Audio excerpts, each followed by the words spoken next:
Many people in the world today don't believe it's even possible to eat a diet that consists of only meat and eggs and fish and other animal products. Some people believe it's possible, but that it's probably very, very dangerous. It'll kill you in just a few months. Other people believe, yeah, it's possible. Yeah, you could do it for a while, but you don't want to do that for too long. It might cause some medical conditions or medical problems or increase your risk of something bad happening. Well, today, I've got 3 other doctors who espouse, endorse, and practice a carnivore diet, and they've all been doing it long term. Many of them doing it longer than me, which is 8 years and change. And I think that if you are a carnivore curious or currently on a carnivore diet, or you have a friend who's like, well, I would try that carnivore, but I'm afraid my heart will explode, then this might be the conversation that you want to tag them in or send them a link for. You're all welcome to share this on your favorite social media. I'm going to be joined today by Dr. Shawn Baker, by Dr. Robert Kiltz, and by Dr. Anthony Chaffee. And I think the 4 of us talk about a carnivore diet probably more than any other doctors on YouTube or other social media. And so we've all been doing this for many years. We all are very familiar with it. We've all answered thousands of questions about a carnivore diet and is it healthy or not. And so I'm going to bring these other doctors up. Here is Dr. Shawn Baker. Welcome, Dr. Baker. Ken, thanks for having me here. Appreciate it. Yeah, good topic. Always a pleasure, my friend. And here's Dr. Robert Kiltz. Hello, gentlemen. Welcome. Thanks for having me here. Oh, man, it's so great to have you guys. And Dr. Chaffee's father is sick and in the hospital, and so he is going to be joining us, but it may be a few minutes.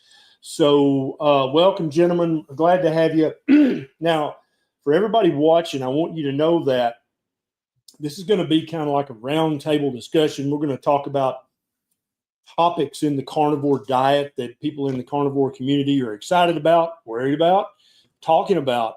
We're going to dispel some carnivore myths. We're going to bring some new carnivore information to light. And later in this video, we got a very special surprise for you. We've got either a 2-minute or a 3-minute clip from the upcoming documentary called Animal, which is about the carnivore diet that all 4 of us appear in.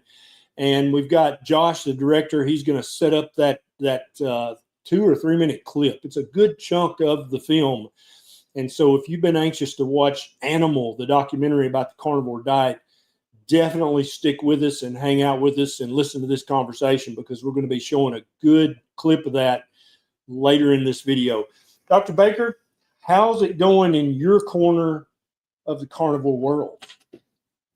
It is going well. As you mentioned, I've been doing this for a very long time, and I have had the great fortune to witness thousands and thousands of transformations of people regaining their health and getting their lives back. And, just doing what, all of us as physicians set out to do was to actually heal people and not just chronically medicate them. So, yeah, it's been quite good. And I only see this thing continuing to expand and grow as it's hard to keep good things down. And so very, very nice.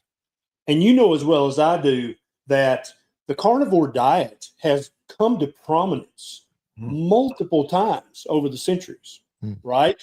But I think now we've got this magic tool that none of the other doctors who've rediscovered this over and over through the decades and the centuries, we've got social media. And I think you're exactly right. Dr. Robert Kiltz, fertility specialist in New York. How's everything going in your part of the carnivore world? Everything is rosy and red, like red meat, not roses, by the way. It's going wonderful. I mean, we're really seeing such amazing changes to so many people suffering from polycystic ovarian syndrome, endometriosis. I've even seen uterine fibroids shrink, but certainly seeing so many couples improve their sperm, eggs, embryos, and conceive naturally when just nothing's been happening for so long. And, the remarkable healing we're seeing, and ultimately our foundation is our children. And we've seen such a reduction in reproduction for so long. And now hopefully we'll see more and more people sort of say, hey man, I'm going to jump on this and try it out where I don't need shots, pills, surgeries, nor IVF. If I had heard you say that 9 or 10 years ago, when I was first experimenting with ketogenic diet, trying that, losing weight, reversing prediabetes, I would have thought you were psychotic, because back then I thought a low carb diet, very low carb, even carnivore, it's a weight loss hack, right? But I had been so miseducated and undereducated about human physiology and human nutrition that if you had said to me, oh, if you eat a high-fat carnivore diet, that will increase a woman's fertility rate, that will increase a man's sperm motility and sperm health, I would have thought, what? Everybody knows plants are magic. What are you talking about? I want to talk to each of you guys. When did it first occur to you, you know what? Carnivore is more than just a weight loss diet. It's more than just a whatever diet. This is affecting human physiology at the bedrock level. Dr. Baker, what was the thing? What was your epiphany? Like, whoa, this is more than just weight loss. Yeah, I think the first time I noticed that, it's not just about weight loss was when I was still practicing orthopedics full time, and I would put my patients on, low carbon ketogenic diets at the time. And Yep. I ended up canceling surgeries because people's knees stopped hurting, even though the x-ray would have warranted a knee replacement. And so that kind of clued me in that, hey, the diet can make a big difference. But I mean, somewhere, after going carnivore and then back in 2017, I convinced 100 people to do carnivore while I was discussing it on Twitter, and we got the results back. And I mean, yes, they all lost weight, but more importantly, every imaginable symptom got better. All of the metrics that we could measure around health improved dramatically. So that was the beginning of that. And then again, since that time, I've seen, and some really freaky things that get better, all these autoimmune diseases, all these, even genetic diseases that you would think like I'll give you the example of Ehlers-Danlos syndrome. It's a genetic connective tissue disorder with a problem with type 1 collagen. And these people who chronically dislocate their joints, they go on a carnivore diet and their joints stop dislocating, which I still to this day cannot quite figure out why that occurs. But it does, and I've seen it over and over again. So yeah, it's been, and this is something what I talked about early on when I saw people talking about ketogenic diets in the context of either weight loss or diabetes. I said, look, it's much more than that. And now, as you know, people are talking about mental health, but it's so much more. I mean, there's so much more, and I think most of the disease is probably us living in a discordant fashion from what we're designed to be living at. And I think the carnivore diet is, as you like to say, a proper human diet that puts us into a proper place where our health should be. Yep. Dr. Kiltz, what was the moment? Do you remember when you were like, wait a minute? Well, let's see. I've been practicing fertility for 30 plus years. And about 20 years ago, I integrated acupuncture, yoga, meditation, prayer to kind of de-stress and hopefully reduce cortisol, epinephrine, and help people stay in the game and reduce inflammation. And some of my patients were getting pregnant on this diet called paleo. And I said, I had how are you getting pregnant on paleo diet? So I dug into it and I then found keto, and then I ran into carnivore. And I suffer from arthritis, psoriasis, migraines, kidney stones, bowel bleeding, and more myself. And they went away. They got better on paleo, better on keto, and gone on carnivore. And so, I figured it's my job to share with our patients something that it didn't make sense until you dig deep and realize this isn't new. It's been around a long time. If you read Salisbury stuff from the 1800s and many more people, you'll realize that plants ultimately are poisonous for humans in any significance or frequency, or in some cases, small amounts. That's all it takes. And the companies that used to tell us that tobacco wasn't harmful for us somehow managed to buy up the plant, all the other food companies, and basically, hoolah, we're gonna tell you that plants are good, and no one's gonna argue with that one because we know fat is bad, and we see so many people healing on paleo, keto, and carnivore is quite amazing. And interesting enough, the birth control pill and the abortion pill are made from plants. And when you start thinking about this stuff, it's radical. But we've been, we talk about it a lot, and there are more and more people, as you're seeing, looking at carnivore as like the top of the line. The last I looked, I think we're more like lions than we are like pigs, cows, and sheep. Yep. And I'll tell you guys the two quick stories that made me go, wait a minute, there's something more to this. I had a 48-year-old woman and a 51-year-old woman, both flirting aggressively with menopause, right? But they both came in and they had seen my weight loss transformation. I'd went from 297 pounds to probably at that time 250, still overweight, but way better. And they both wanted to try this diet. And then it was basically meat heavy keto. And I said, yeah, give it a try.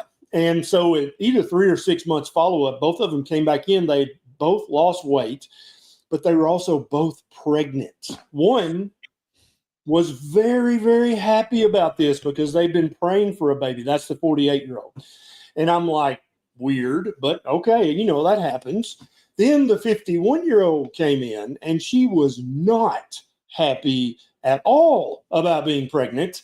And I was on her shit list for quite a few months, and because my diet had made her get pregnant. And that's when I was like, this is reaching deep in physiology. That's weird. And then I had a guy, and I used to be an x-ray tech before med school. And so I had x-rays in my office. I would shoot x-rays every day.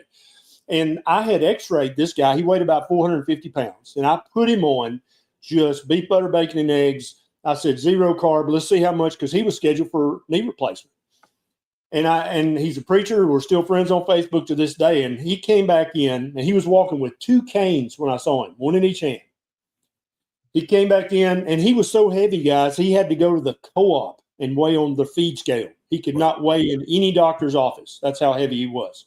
So we're guessing 450 because that's as high as my scale went up. He comes back in either 3 months or 6 months, he had lost 80, 90 pounds. Wow. And he was walking with 1 cane. And he said, my knee still bothers me a little, but this other one doesn't hurt at all. He was scheduled for bilateral. He said, I called the surgeon and canceled that. Do you think that's wise? Is that smart? And I'm like, well, yeah, if it's not hurting you, then don't. And so the next time I saw him, 6 months later, he's walking with no canes. And this is still documented on the Berry Clinic Facebook page. If you scroll back enough years, you can see him. I videoed him walking up the hall with no canes, and it had been years since he had walked with a cane. And I know for a fact that his knees were bone on bone because I had x-rayed them in my office. It was not just a self-reporting bone on bone. It was at those 3 moments I was like, there's way more to this than weight loss. Now, everybody watching, I'd love it if you tell me in the comments what carnivore's done for you. And if you haven't already done so, hit the thumbs up or the heart. And please consider sharing this. We're going to have Dr. Anthony Chaffee joining us here in just a few minutes. He's tending to his very ill father, but he's going to try to jump on here when he can. Let's get controversial. You guys up for it? All right. Okay. No, we don't like controversy. We like it to be easy. Baker's face when I said that. Okay. There's this rumor, theory, hypothesis going around in the carnivore community that if you're too strictly carnivore for too long, that it can cause something that's been labeled insulin suppression, and that it can in a negative way, a pathological way, suppress your body's ability to secrete insulin from the beta cells in your pancreas. What do you think about this? What have you heard? What are you seeing? Because I know both of you guys work with thousands of people just like I do. Have you seen this? Do you think this is real? If not, what do you think's going on instead? We'll start with Dr. Baker. Well, I mean, certainly we see people's insulin come down on Sure. carnivore, and we see it on a ketogenic diet as well. A lot of people have insulins 20, 30, and then on carnivore, it'll be consistently below 5, maybe 2, 3 or something like that. I don't know that that is suppression. I think that when people say, I've heard people say that you must have carbohydrates to stimulate insulin secretion from the pancreas. Well, that's just clearly not true. We know that protein will also stimulate insulin.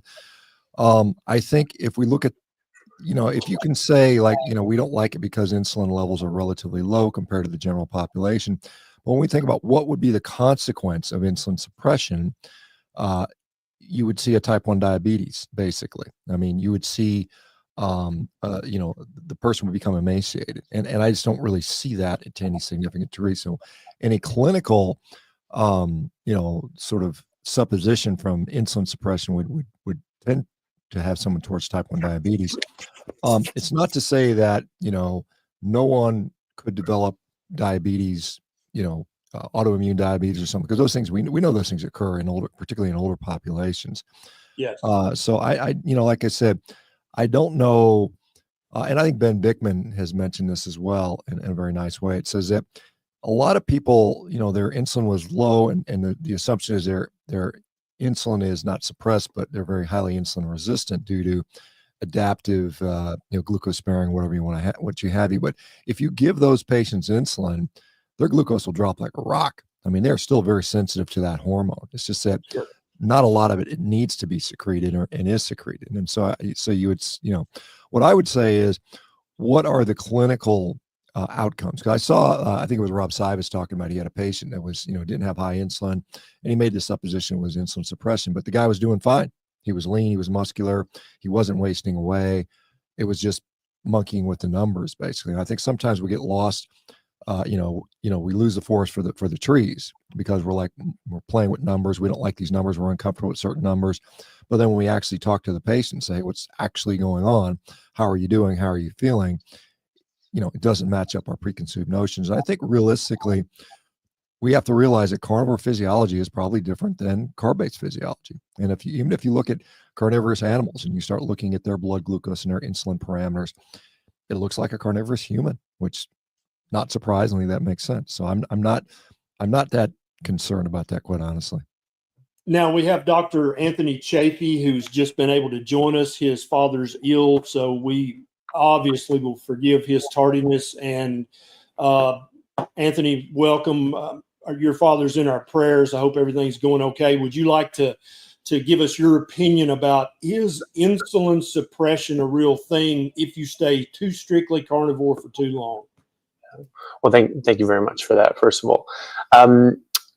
Not in my experience. I mean, it doesn't line up with our evolutionary history, with the what we observe in native populations like the Inuit, who are largely, if not exclusively, carnivorous by choice and also by circumstance. You're up in the North Pole, there really isn't anything else to eat. Now, people can say, well, they're eating fresh meat and there's glycogen. There's not actually all that much glycogen, and does it break down and it gets into lactate? You can hold down all that down that rabbit hole, but really what we're saying is we're eating the same thing, right? And so we're eating meat, and it has a certain amount of glycogen, it has a certain amount of other nutrients, and it has the physiological effects that it has. It doesn't, you have the Native Americans who are eating pemmican for most of the year. That's dried, so you're definitely going to get a breakdown of that glycogen into lactate, and so you can't really have that argument either. But either way, you get everything that you need from meat, and we don't see this type 1 expression in the Inuit. They have very, very healthy outcomes, and so you can't live generation after generation after generation if that were the case. And so maybe there's even in Dr. Sivey's experience, he's talking about isolated examples of people that have strange numbers on their tests, and like Dr. Baker said, they were otherwise very healthy. And there's a saying in medicine, which is, you treat patients, you don't treat lab tests.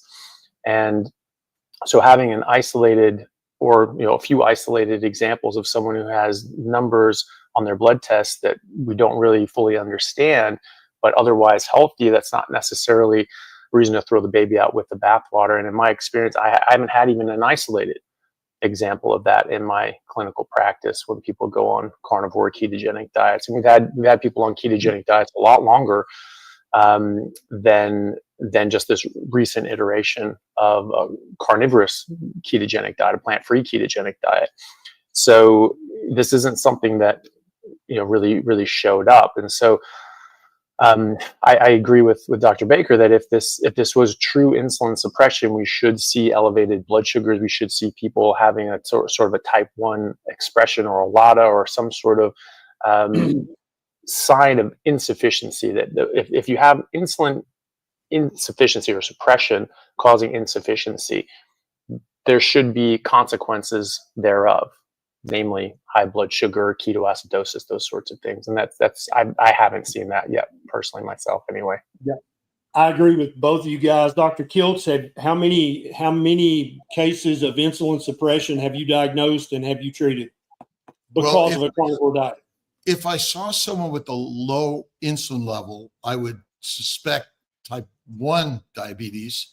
And I haven't seen anyone on a carnivore diet, although I've measured my insulin levels and glucose on a fast, and it's been less than 2 on a 3 to 5 day fast. And my glucose levels are between 45 and 55, asymptomatic and doing normal function. My theory about insulin is it's a digestive hormone. It rises when you consume amino acids and sugars, and it goes to the liver, and in the liver, it converts amino acids, sugars to fat. That's its job. If you're eating a high fat only, then, and although you likely should see a little bit of insulin because there is some sugar and proteins in fat, but I haven't seen that. And I suspect that, carnivore is the healthiest thing you could do, and it should be a fatty meat carnivore. And I enjoy fasting because you really get lower glucose, lower insulin levels, and you feel fantastic. So, yeah, I totally agree. I think we all agree on that.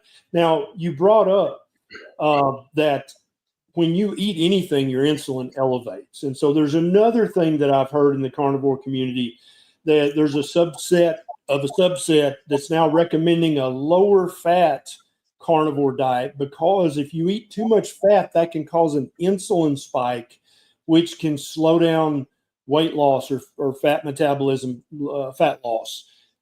I'll just go first and say first of all, that's not how human physiology works. You have a very small elevation in insulin when you eat fat. You have a much higher elevation when you eat protein, and then you have the insulin spike when you eat carbohydrates. Have any of you guys, and we'll go in alphabetical order, Baker, Chaffee, Kiltz, have you guys, does this make any physiological sense to you? Do you recommend a lower fat carnivore diet to anybody, anytime? And there may be exceptions to this, but we'll go with Dr. Baker first. Yeah, I mean, just to your point on insulin and fats, fat stimulating insulin secretion. There was a recent cadaveric study looking at, they found recently deceased people, and they kept the beta cells alive, and they tested them against fat, protein, and carbs. They did find that in about 9% of the cadavers, fat actually was quite potent at stimulating insulin. So I think there is a small set of population out there of people where they do get an insulin response due to fat. So it's not completely zero. Having said that, a carnivore diet is always going to be a high fat diet. Now, there are degrees of fatness, you might say. So some people will really thrive on very high ketogenic ratios. Other people, sort of thrive with maybe 60% of their calories coming from fat. That's similar to what I often do. So a ribeye steak, for instance, reasonably marble, is going to get you about 65% of your calories coming from fat. That is still a very high fat diet, but it is a lower fat carnivore diet. So that may be some of the misconception there. Going to like protein sparing modified fast levels is not consistent with, a carnivore diet. Certainly you can use it, and people can use that to lose weight, and people do from time to time. It's not sustainable. You're going to be dealing with hunger a lot, and it's not something that like we said, there are all kinds of weight loss hacks for quick weight loss: sugar diet, carnivore diet, fat fasting, dry fasting, wet fasting, all kinds of things. But I mean, I think at the end of the day, you have to figure out something that's going to work for you over the long term. And if you're doing a carb reduced or, essentially carb free diet, then you need adequate fat. And that's going to be, like I said, 1-to-1, 2-to-1, 1.5-to-1, somewhere in that range is probably going to be appropriate for almost all people. Yeah. Dr. Chaffee, what do you think about this idea? Yeah, so I think that it can certainly be dangerous. Honestly, I think that people can run into serious problems. You know, there's many ways to skin a cat. You know, everybody knows you starve yourself and doing these sorts of things. You can lose weight. That's not really the point. The point is to gain health, and as you improve your health and increase your health, you will also normalize your body habitus and your body composition, and you'll lose fat if you have excess fat. But your weight and your body composition follows your health, and so that's why I always try to make that the most important thing that I prioritize with my patients, is that we're working on your health first, then body composition very distant second. And if you're working out and you're putting on lean body mass and you're losing fat, the scale may not change all that much. So people think that, like, wow, I'm not losing weight even though I feel good. And so you need to be aware of that. And then nowhere on that list, I tell my patients, nowhere on that list is your weight, because your weight does not say anything about your health or your body composition. And so it's about health first. And when you're cutting out all the fat and you're starving yourself, sure, you're going to lose weight, but it's not sustainable, as Dr. Baker said. What are you going to do long term? It's better to set yourself up for future success and set your habits up now for what you're going to be doing in the future. You should be doing the same thing now that gives you good health now that you will be doing 5, 10 years, 15, 20 years down the road. So it's going to maintain those positive effects that you've had. Now, maybe it doesn't get you there as fast as you want them to, but slow and steady wins the race. I mean, this goes back to ancient Greece, right? You know, just look, stay on the path, do the right thing, even though it seems like it's taking longer, you'll actually get to where you want to go faster, better, more efficiently. It's also very important for people to realize that fat is not just a calorie source. It's not just something that's going to add to your total calories for the day. And maybe those calories need to be stored. They're essential nutrients. There's a set of essential nutrients. They're essential fatty acids you have to have or you can get sick and die. They're essential fat-soluble nutrients that you have to have or you can get sick and die. And by eliminating those, you can actually hurt yourself. And I've had many people reach out to me that they have tried this sort of short-term sort of diet. They paid thousands of dollars to go into these courses, and basically what they're told is do a carnivore diet, but mostly eat protein, low fat, and under 1,000 calories a day, and get outside and exercise. Like, I have no doubt that that's going to make people lose weight, but it's also going to make them less healthy. And people are telling me that they're having serious health issues as a result of that. They're losing their hair, they're having other sort of serious issues as well, and that they have to break out of that. Okay, so you can't do that forever. What do you do? Where do you go back to? You haven't taught them, how to live and how to eat properly. And so now they say, okay, well, I can't maintain this. I can't continue this. And when they do, they go back to sort of whatever they were doing before, and they sort of do that yo-yo diet. So I think that's an issue. Definitely agree with the idea that fat is not your main concern for insulin elevation. It has some properties where it will slightly raise insulin in some cases, but protein is going to do it a lot more. Carbs are going to do it a lot more than that. And so if we're worried about insulin specifically, fat is actually where you want to lean into. And from very quickly from a weight perspective, so something that was pointed out by Dr. Michael Eads. And he just pointed out that we're looking at this equation the wrong way. We're saying, well, there's 9 calories per gram of fat and 4 for protein and carbs, and that's sort of not exactly that. But what he pointed out was that we're looking at it the wrong way around, because calories don't weigh anything. Grams weigh something, and so it's actually 1 gram per 9 calories. So you get more bang for your buck, whereas actually 2.2 grams per 9 calories for protein and carbs. So if you want to pull in less weight, if you eat a pound of steak, your system will weigh 1 more pound, right? And so if you're eating lean and you have to eat 3 pounds to get the same calories, then you have to take in 3 pounds, whereas otherwise you take in 1 pound. And so you're actually bringing in less grams of nutrition into your body. So that's something to think about as well. But from an insulin standpoint, you should not have, fat is not what you need to worry about as far as insulin is concerned. Yeah, I totally agree. And Dr. Chaffee mentioned skinning the cat in his answer. And if you do skin the cat and decide to eat it, I would recommend frying it in butter and wrapping it in bacon, because cat is very, very lean. Now, Dr. Kiltz, I've got a question for you. This is probably the most controversial that we're going to talk about today. And then we're going to let you guys go around the table. But first, everybody watching this, we got 4,700 people watching this. We need double that number. There are people out there suffering from chronic medical diseases that literally can be reversed by this diet. Please share this on your favorite social media. Please send it in an email or a text message or WhatsApp. We need to get this message out so that the carnivore diet doesn't die like it did in 1797. It became very popular in a city, and then it just died out because there was not enough word of mouth. Then it became popular again with The Undertaker. Then it became popular again.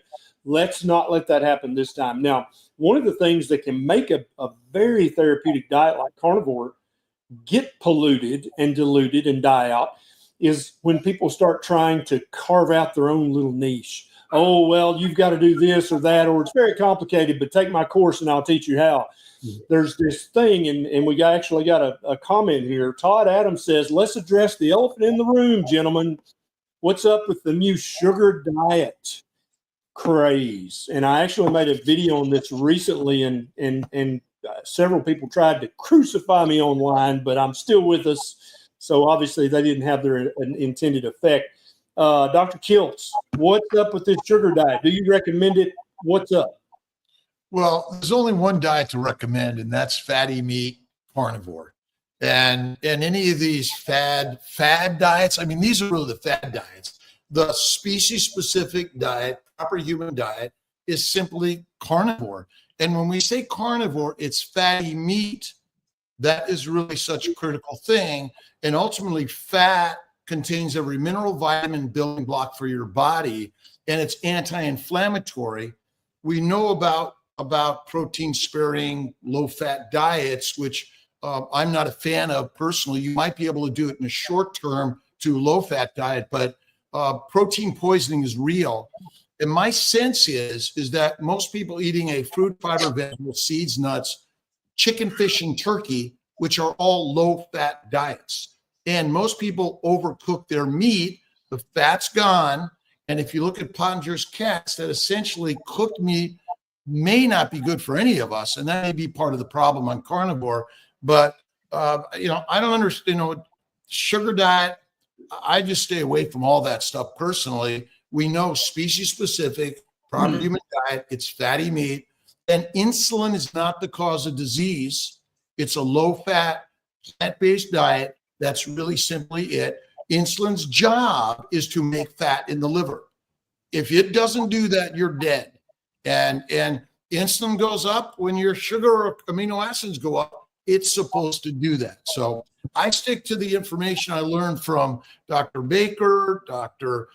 Berry, Dr. Chaffee, and so many others in this community that really are just speaking the truth, which we're lions, not sheep. Now, everybody that's watching this, later in this video, we're going to have a special surprise for you. We have the director of the new documentary called Animal, and we've got I think a 2-minute clip directly from the documentary that we're going to show you guys in a few minutes. So stick with us. And if you know anybody who's carnivore curious, send them a link to this video. Dr. Baker, a mutual friend of ours, is who made the video about this sugar diet. I really, really want your honest comments about this sugar diet craze.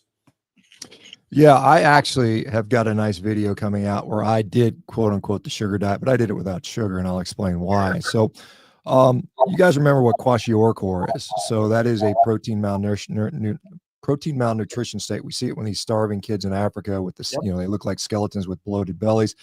Those kids get enough calories. They get a pure carbohydrate diet with no protein, and they do indeed lose weight. And so when our body senses that we are low in methionine, we are low in leucine, we are low in branched chains amino acids, we secrete this substance, this hormone called FGF21, fibroblast growth factor 21. And when that occurs, we do mobilize fat and glycogen, and because our body literally thinks we're starving to death. And why kids, when they're in that situation, get so skinny is because kids are in this rapid growth phase. Adults, what happens to adults is they get the typical fruitarian type of situation over the long term, right? Now, for a short-term hack, like anything else, yes, you can eat pure energy and drop your protein down to next to nothing, and you will lose weight. However, that's not sustainable, right? And there is such thing as FGF resistance, where people, if they do this chronically, then they become resistant to this. And so, to that point, I did a little experiment where I ate nothing but fat, no protein for 3 days, and I dropped 8 pounds. Right. So, sugar diet without the sugar, it's basically a protein restriction diet. That is not a good solution long term.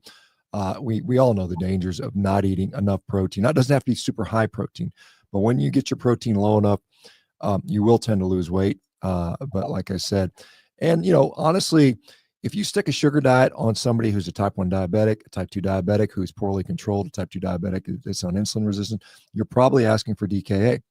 These people are going to see their blood glucose go to 300, 400, 500. They're going to end up in ER, in DKA potentially. So, I mean, this is not something you can just willy-nilly play around with. When Kepner was doing his rice diet back in the 1940s and 50s in Germany, all of his patients were inpatients.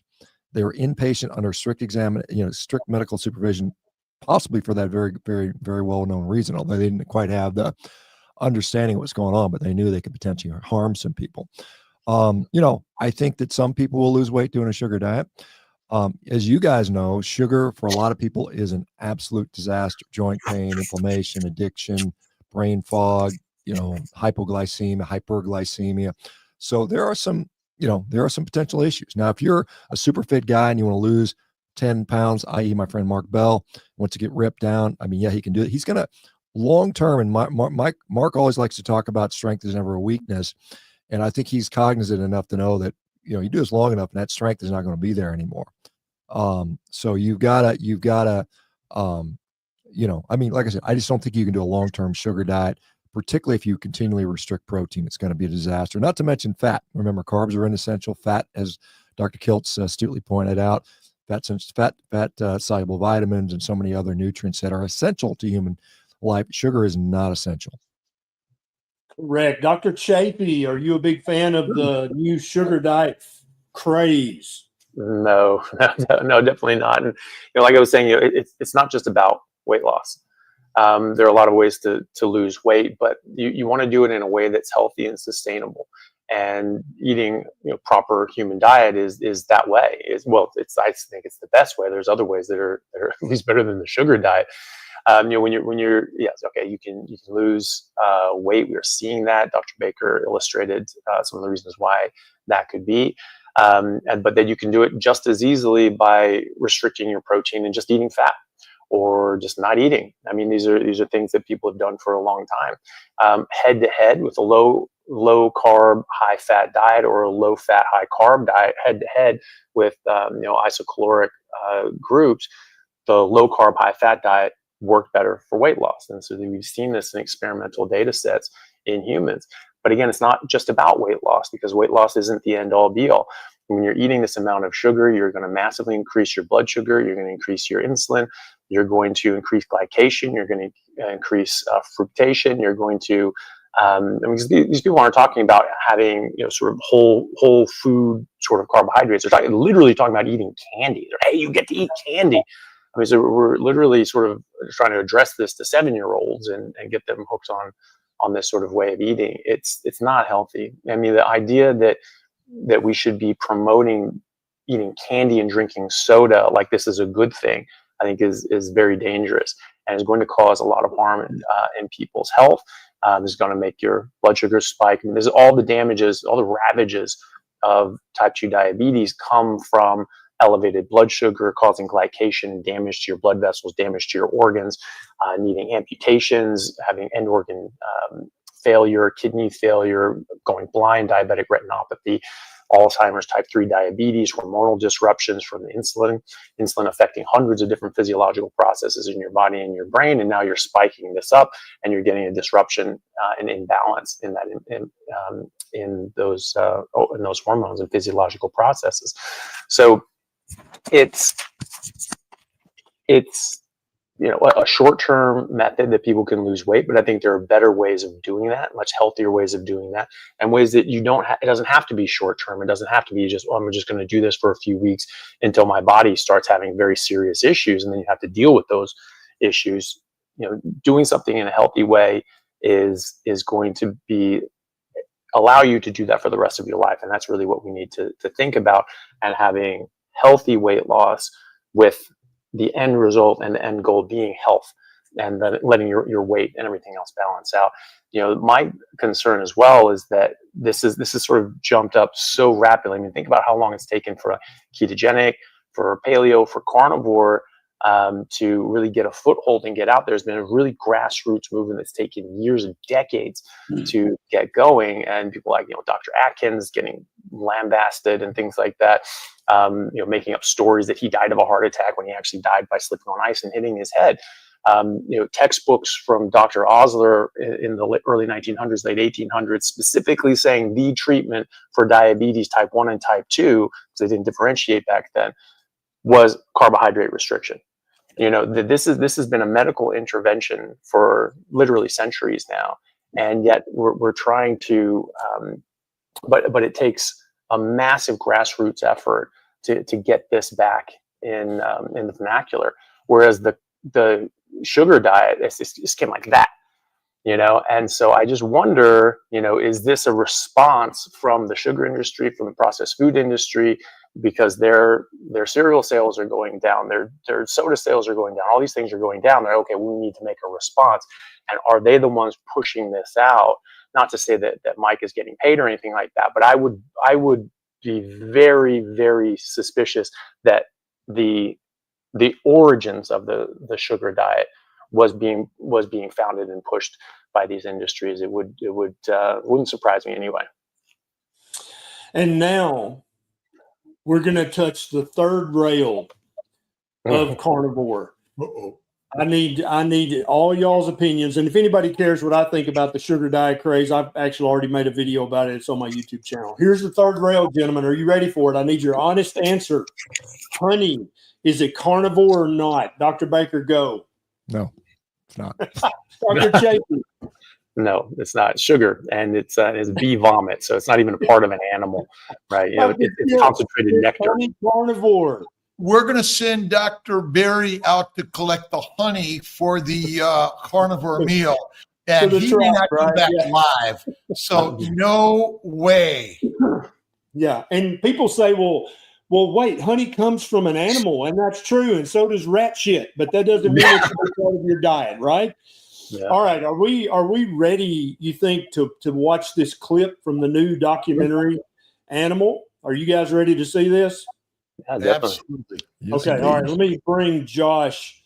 There's Josh Feldman. He's the director of the Animal documentary. While I'm trying to get my technology in order here, Josh, tell us about this clip we're going to see. Set this up for us while I try to get this ready. Okay, sure thing. Well, first of all, it's so great to see you guys. Oh my goodness, this is the dream team right here. And again, I want to express how incredibly humbled we are that all of you could make the time to appear in this incredible film. So again, what is Animal all about? So Animal unmasks a century-long conspiracy of political, economic, and religious forces that we believe that you all talk about have twisted our natural bond with meat, enslaving us to ill health and big pharma dependency.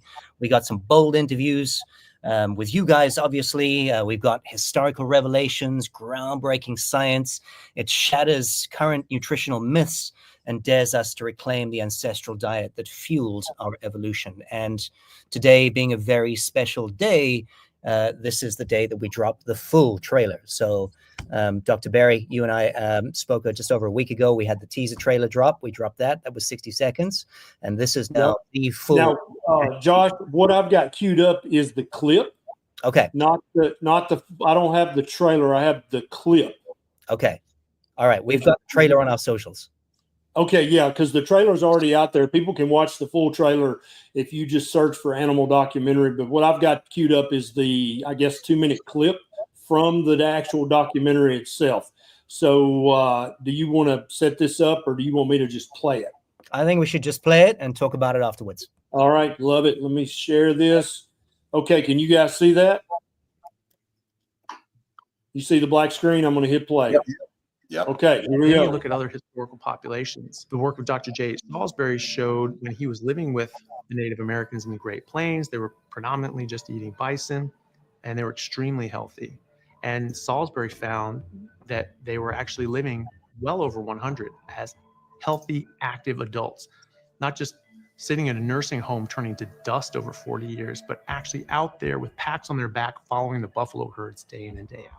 So he was reversing autoimmune issues like rheumatoid arthritis, Crohn's, gout, helping people with tuberculosis and other sorts of serious illnesses affecting people in the 1800s by putting them on a pure red meat and water diet. And this was studied for decades after him. And yet now we've had that overshadowed by the propaganda that meat and animal fats are harmful to our health. What if the key to restoring your health lies not in cutting back, but in embracing a more primal approach? What if meat, simple, nutrient-dense, and unprocessed, could be your ultimate reset button, the key to restoring your health? Could it be that by returning to a diet our ancestors thrived on, we're unlocking the health we've been searching for all along? And it sounds a little far-fetched because we all die in our 70s and 80s and we think 90 is amazing. But we know as geneticists that we are genetically designed based on the length of our telomeres on our chromosomes, that we are designed to live about 120 years on average. And so why are we dying in our 70s and 80s or 60s? That's literally middle age. Genetically, we're designed to live 120 years. And if you eat what you're designed to eat, you should live as long as you're designed to live. And that is decades longer than we're living now. And that is proof positive that the things that we're eating are poisoning us, because slow poison is still poison. And if something kills you 40 years early, you're still poisoned.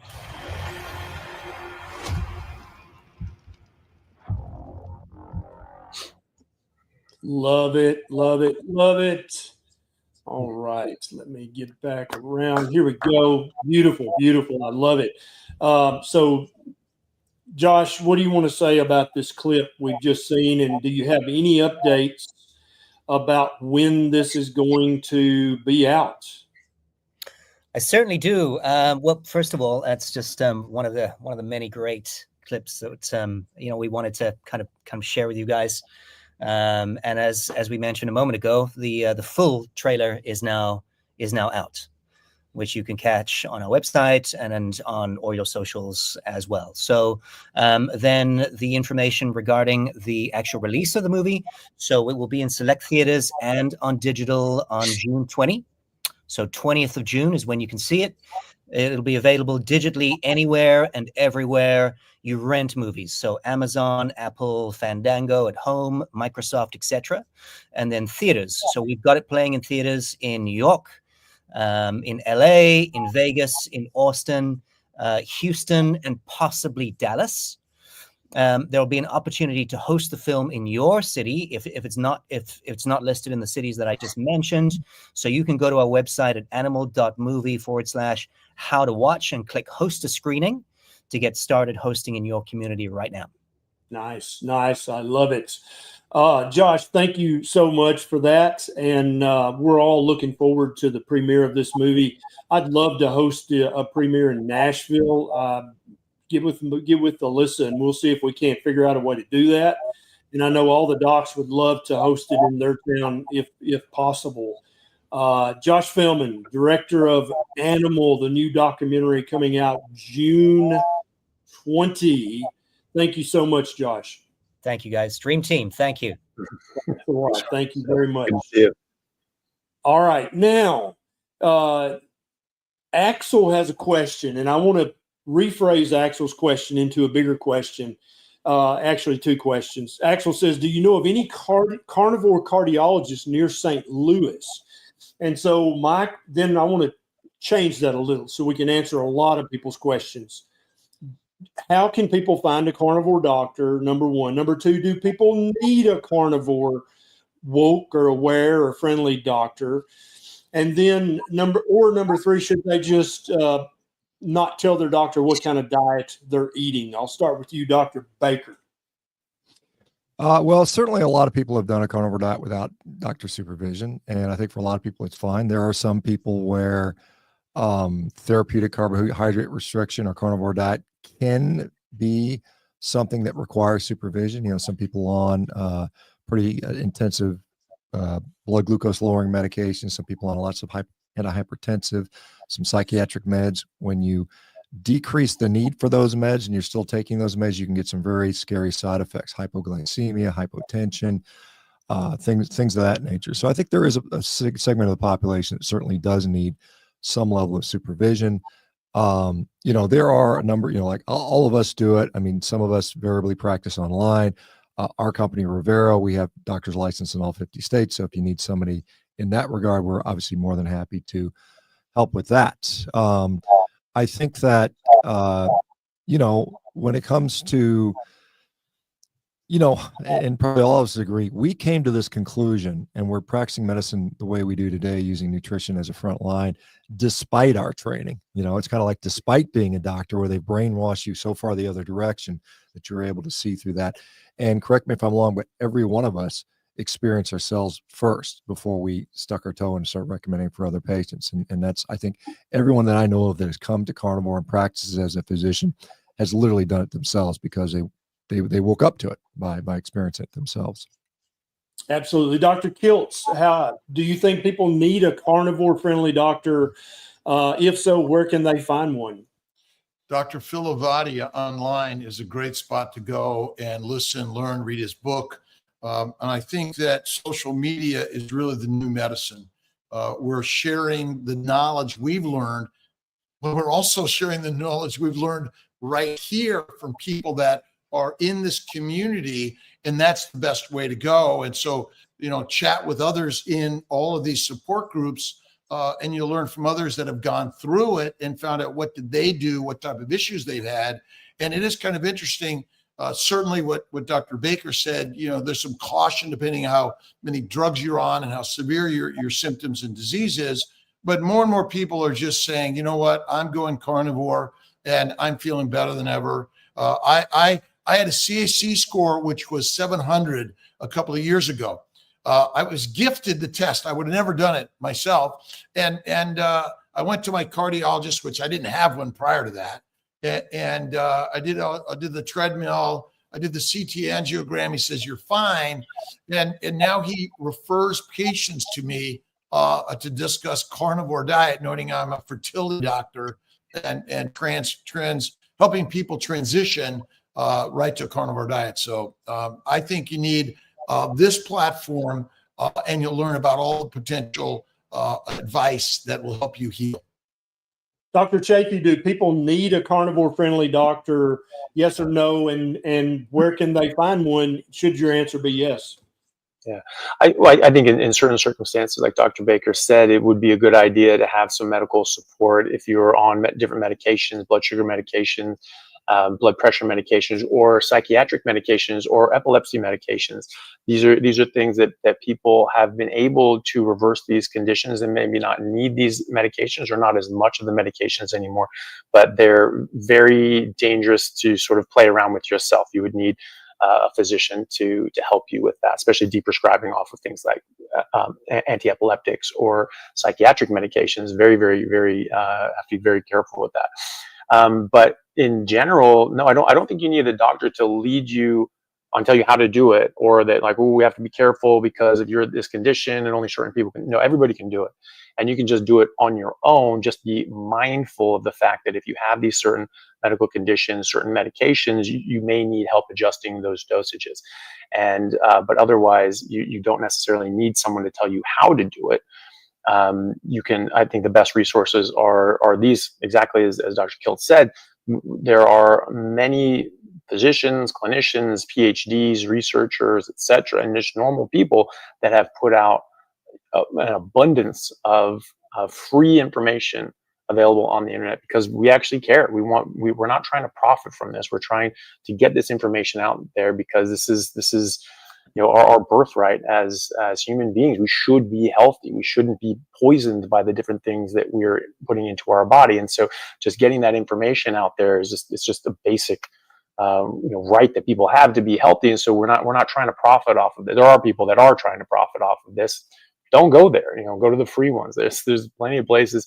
There's Facebook groups been around for 20 years. People have been doing carnivore diets, like zero carb health, zeroing in on health.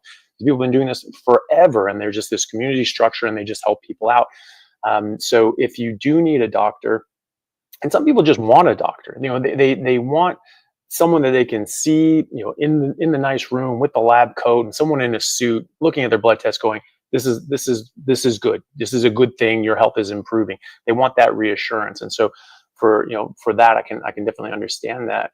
And sometimes it's hard to have that animosity with your doctor saying you're going to kill yourself. This is a bad idea. It's nice to have someone saying, no, look, you're doing everything just fine, and you're actually improving your health. If people, there's so many people that get shtick from their doctors and their providers saying you're going to kill yourself eating all this red meat, but they don't bat an eye when you're eating processed garbage and candy and lollipops. So that's a bit odd as well. And so I don't think you necessarily need to say, hey, by the way, I'm doing a carnivore diet, unless you want to, because everybody eats the way that they do, and it just is what it is. And the doctor sort of deals with, oh, here's a problem, here's a pill. I don't care about your diet. And so you can just say, look, I'm just eating a clean whole foods diet. I'm trying to be as healthy as I can. Typically, they'll just say, great.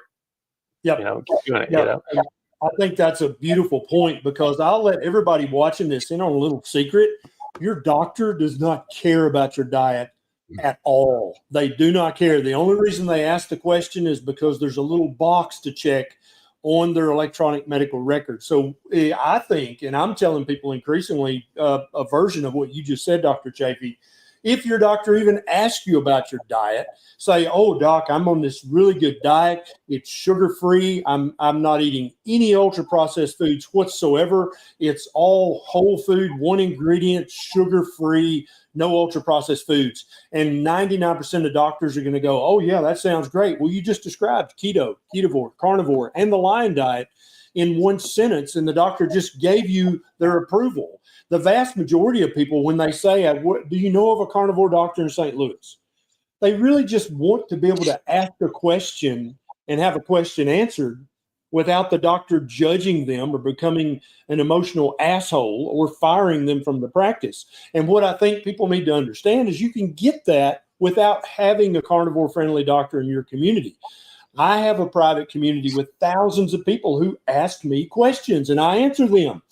Dr. Baker's got Rivero. I know Dr. Kiltz and Dr. Chaffee both have private groups where if you just want to ask a doctor questions, it doesn't have to be your doctor. You can go to your doctor for refills and lab work, and if you stub your toe, go see your doctor. But if you have questions about keto, ketovore, carnivore, lion diet, a proper human diet, join my group, join Rivero, join Dr. Kiltz's group, join Dr. Chaffee's group.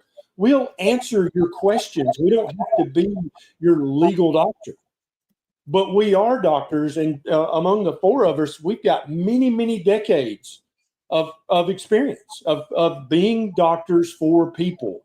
And we don't have to be your legal doctor to answer your questions about diet and nutrition.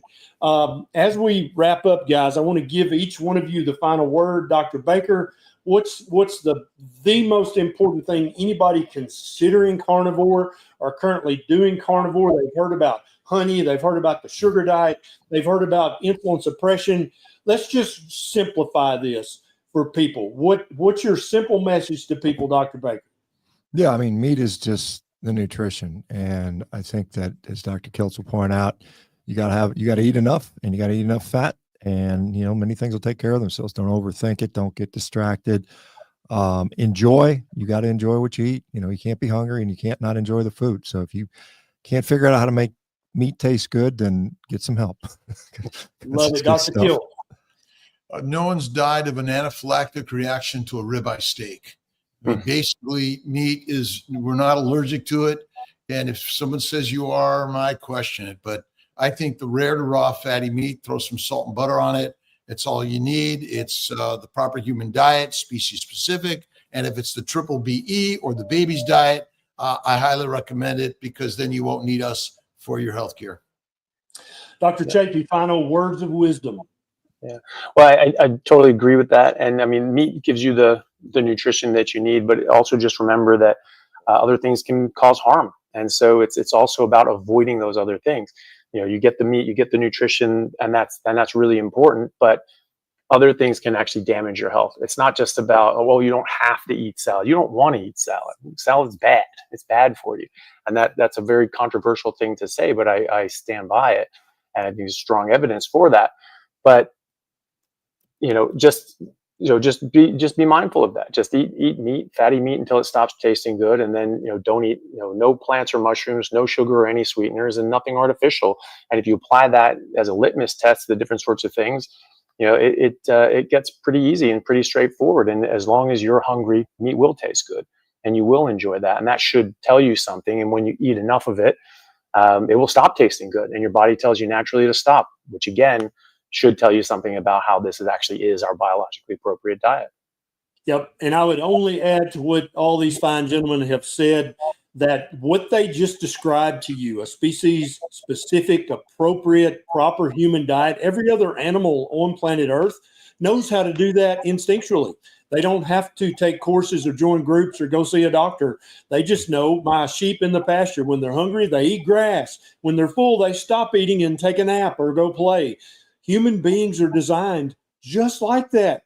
Eat the meat when you're hungry, eat the meat till you're full, and then go outside and play. It really is just that simple. Gentlemen, thank you so very much for doing this. Everybody, don't forget, June the 20th, the animal documentary will be live. And as soon as any of us know what platform it's streaming on, we will let you know. Thank you very much, gentlemen. Have a great day. Thank you. Awesome. Thanks.